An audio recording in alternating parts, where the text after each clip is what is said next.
Hello and welcome to the Clear English Corner. In today's American English pronunciation lesson, we're going to talk about what I like to call the air puff sounds.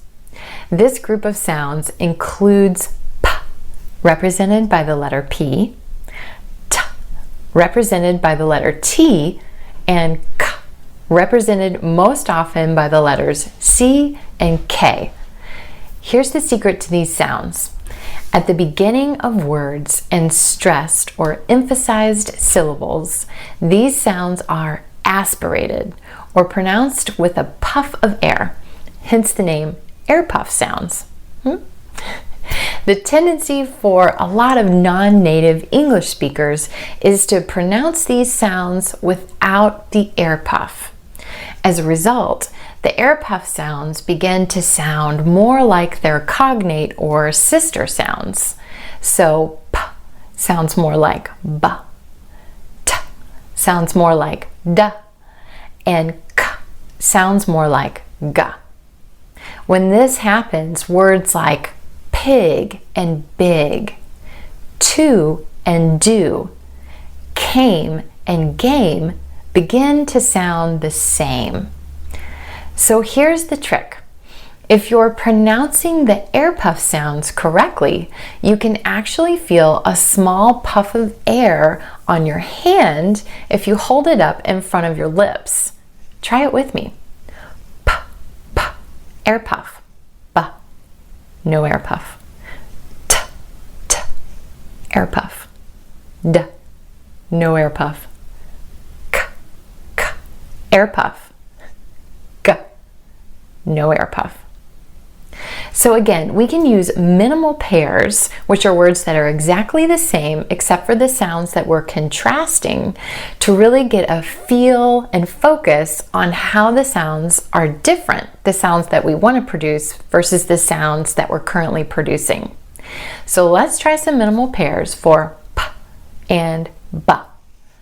P, B, pen, ben, pay, bay, peach, beach, park, bark, pig, big, path, bath, pug, bug, pie, buy, peg, beg. Are you feeling that puff of air on your hand as you pronounce the words that start with P? P, P. Let's try some pairs with T and D. Now for these pairs, because of the way your tongue is changing the path of the air leaving your mouth, you won't feel the air puff coming directly in front of your lips like it does with P. You'll want to hold your hand at an angle downward because the air moves away from your mouth in a downward motion for this sound. So let's give it a try.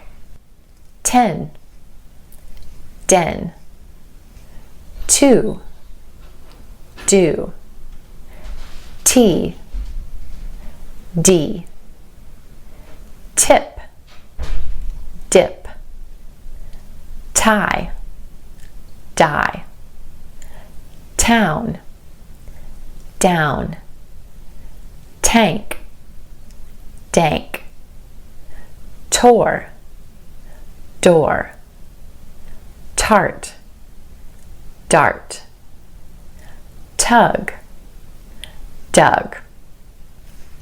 Awesome. And finally, let's try some pairs for K and G. Again, because the path the air is taking as it leaves your mouth, you'll want to hold your hand at more of a downward angle in order to feel the air puff as you make this sound. Here we go. Card, guard, class, glass, coal, goal, cap, gap, cage, gauge, coat, goat, cold, gold, curl, girl, came, game, could, good. Excellent practice.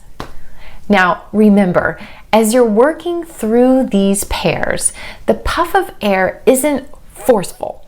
You don't want to overdo it like someone is socking you in the stomach. No, that's not what we want. It's not a pin or a tip or a coat. It's a pin, a tip, or a coat. So in parting, just remember when these sounds come at the beginning of words or stressed syllables, they're pronounced with a gentle puff of air. So there you have it, the inside scoop on air puff sounds and how to pronounce these sounds in American English. Are you ready for some more help and a little extra practice to take your skills to the next level? Once again, I've got you covered. You can download your list of the top 100 p, t, and k words by visiting the links in the video description. I've also included my advice on exactly how to use these words to practice over the next week to make significant progress in your pronunciation. Enjoy, and thanks so much for tuning in to the Clear English Corner. I'll see you next time.